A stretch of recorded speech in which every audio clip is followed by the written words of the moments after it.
First of all, today I was by the oil. I had an unplanned visit by the oil at the Rebbe's graveside.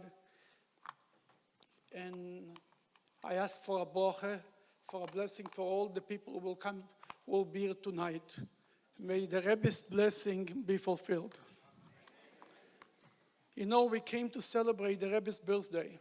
Sounds such a simple thing, to celebrate a birthday. What could be more simple? It wasn't simple at all in 770. You see, the Rebbe was a very private person.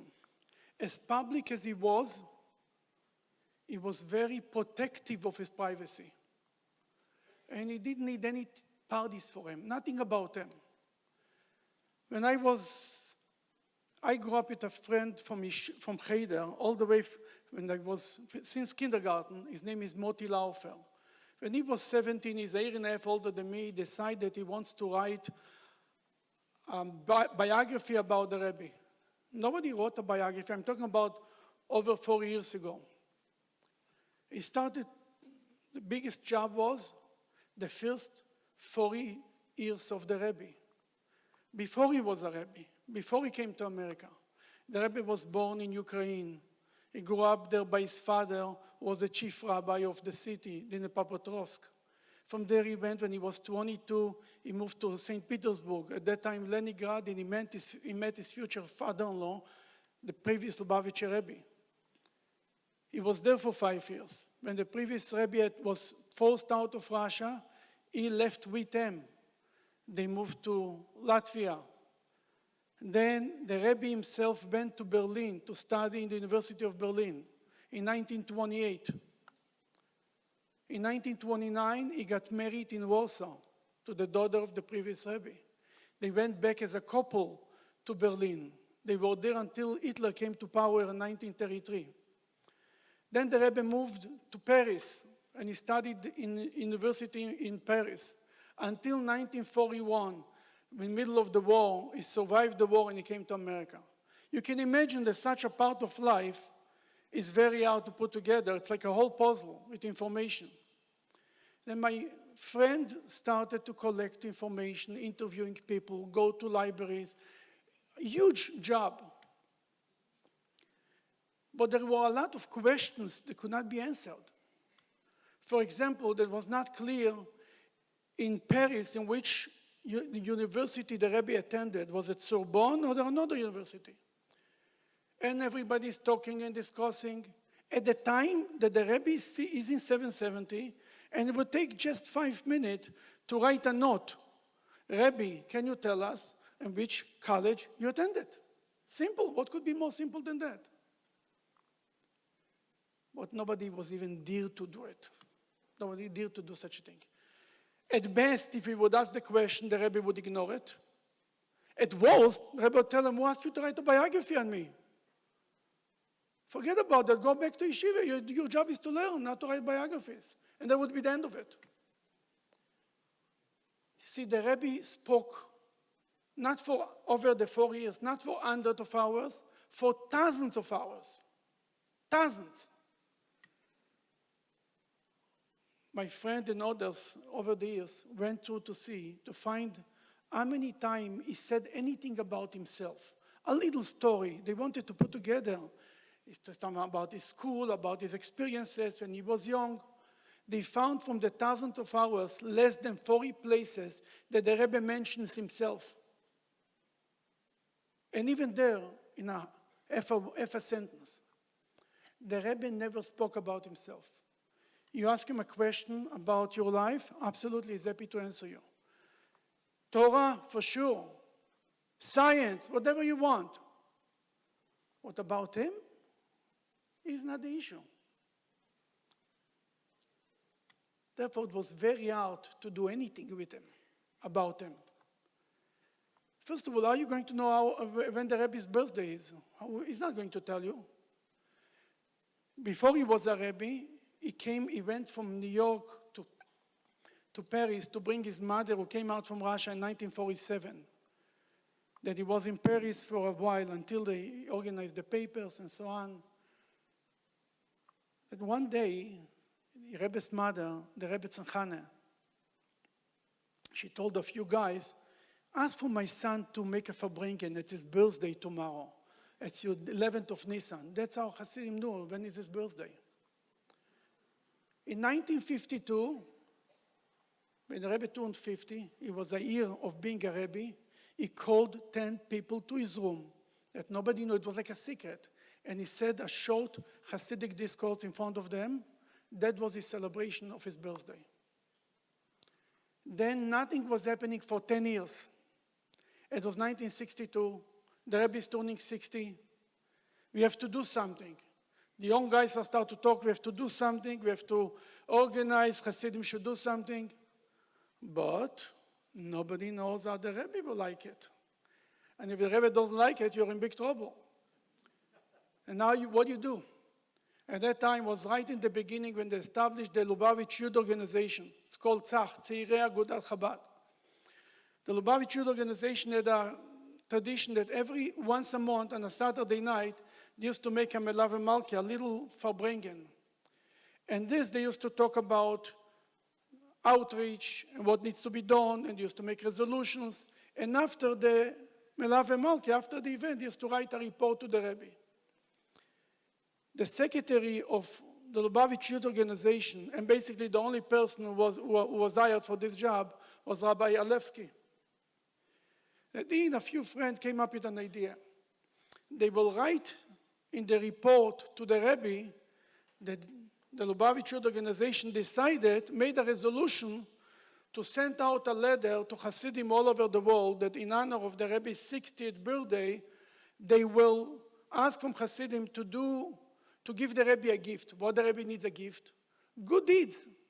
One person should learn Torah in the number of 60 minutes. And another person will do 60 mitzvot, will speak to 60 Jews, 6 Jews, anything in 6. You'll give charity in the number of 60, $6, $60, whatever anybody can do. And they prepared the letter that they're going to send out to everybody. And they sent this together with the resolution to the Rebbe's office, and they'll test the water. They'll see. What the Rebbe answer, we'll know where we're standing. The Rebbe sent out the report. I don't know, maybe gave answers on other issues there, but on this resolution and on the letter that they're going to send, he said no, he didn't say not a yes and not a no. That was already a green light. He didn't say no. Now we can move forward. The Rebbe knew very well if you don't say no to these guys, they're going right away, all the way.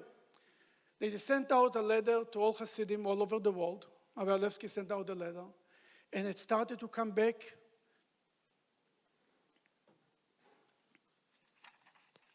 Letters and checks, resolutions. The people of Hasidim, at that time there were Hasidim, there were a lot of Hasidic Jews spread all over in Brazil, in Australia, in Russia, in France, everywhere, in the United States, in Israel, everywhere. And it came letters and letters, and they said in the letter, they should send your resolution and your money to the Lubavitch Youth Organization, and we will give it together as a present to the Rebbe on his birthday. But you know, not everybody gets the whole story and reads exactly every detail. Many people started by mistake, sent it to the Rebbe's office. The Rebbe gets a letter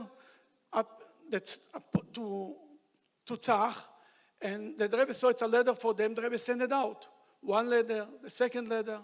Came to the third letter that the Rebbe got by mistake with the money. The Rebbe wrote on it, Keren Ashishim, the fund for the 60th birthday, basically. That was already a step. He gave it a name. The fund of the 60th, it means the 60th birthdays are important, is now something real. And more letters came. On his birthday, the Rebbe used to go every year to his father-in-law's gravesite to pray. When he came back on the 11th of Nisan, he used to come back in the evening around 5, 6, 7 o'clock. Rabbi Alevsky brought to the Rebbe's secretary, Rabbi Chodakov, 2 big bags. One bag was full of letters and resolution and good deeds that people did for the Rebbe. And on the other side, in the other bag, was money and checks. $22,000 were collected from Hasidim from all over the world. In 1962, it was a lot of money. He brought it into Rabbi Chodakov, and he left. 5 minutes later, Rabbi Chodakov comes out from the Rebbe's office, and he says it's going to be a special Farbrengen in honor of the birthday. They felt that because of this, thank you, because of this commotion, and because of Hasidim did so many good deeds,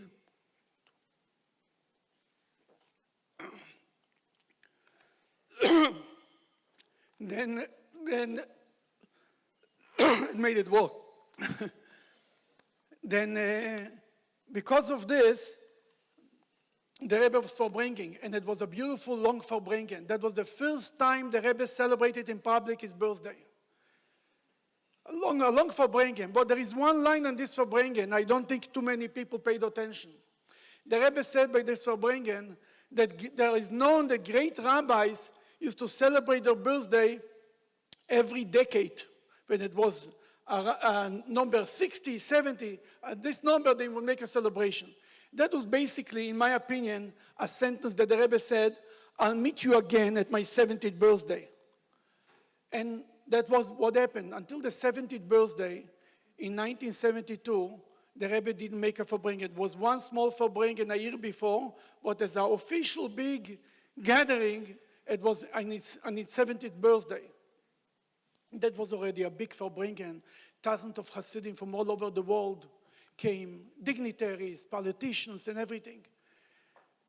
The theme of this Farbrengen was a verse from the Bible.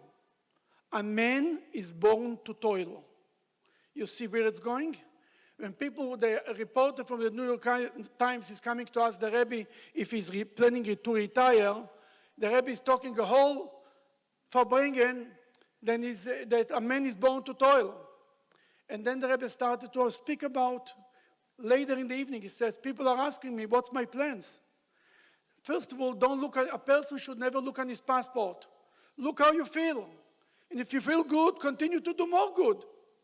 Especially, the Rebbe says, that a person needs to fill up every day of his life to make sure he's coming with his days. You know, there's an expression in the Bible, Baba Yamim, you have to be able to bring your days. Bring your days means you can look back and say on every day, this was a day worthwhile to spend the right way. I'm glad what I did with this day. And then the Rebbe turns to the Hasidim and he says, and I want you to give me a present for my birthday. You should establish all over the world a new 71 institutions, Chabad institutions.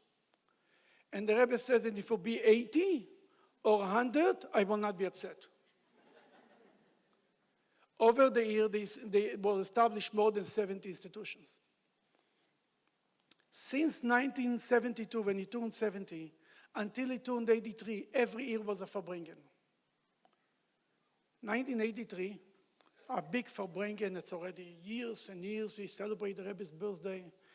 It was, when the Rebbe was 83, it was 1985, I don't want to confuse you. One of the siches, one of the talks, the Rebbe said, I need to make an explanation. Looks like there is a need for an explanation. Even I thought people understood it on their own, but looks like they don't. Because the Rebbe said, how could, arrogance in Judaism, arrogance is looked very down. How could a person make a birthday, a celebration of himself, and invite so many people, and it's all about them? What is it? I remember I was in Israel. It was the year before I came to 770. I heard the Rebbe talking about it, and I said, what's now? After so many years. Suddenly an explanation why he makes a Farbrengen for his birthday. And the Rebbe goes on, he says, but it's not about, they don't come to me, they come to what I represent. And the movement, the Chabad movement is over 200 years old, and the Hasidic movement before Chabad is already almost 300 years old. That it doesn't make a difference who is representing. They come for the movement, not for me. And the Rebbe said there is a story about a rabbi, a very small, physically was very small and skinny, of a big city, important city. And every rabbi has a few people who torture him, who drive him crazy. Then they came to him and told him, to tell him, Rabbi, it's not respectful, such a big city, such a small little rabbi. Then he used to answer them, I'm small, but the chair, the throne is a big throne. The city is an important city. It's not about me, it's about what I represent. The Rebbe said it about himself. It's not about me, it's what I represent. That's what it's all about.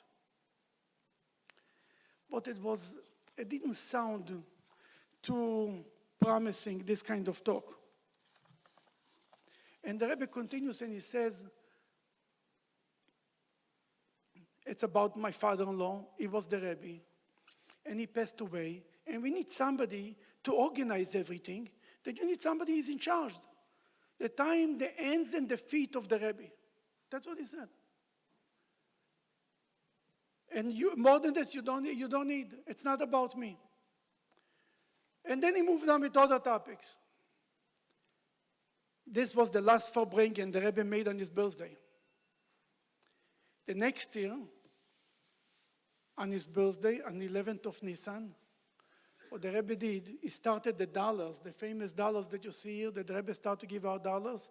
It was 11th of Nisan, the Rebbe's birthday was on Sunday, and suddenly the Rebbe came out and he started to give dollars. I was there, and the people went and went and went and went, and the Rebbe stood for hours and hours and hours. And since then, he started every Sunday to give out dollars and to speak to people and give blessings. And it was a whole new way of doing business, if you want. My friend, since this last Verbringen, the Rebbe said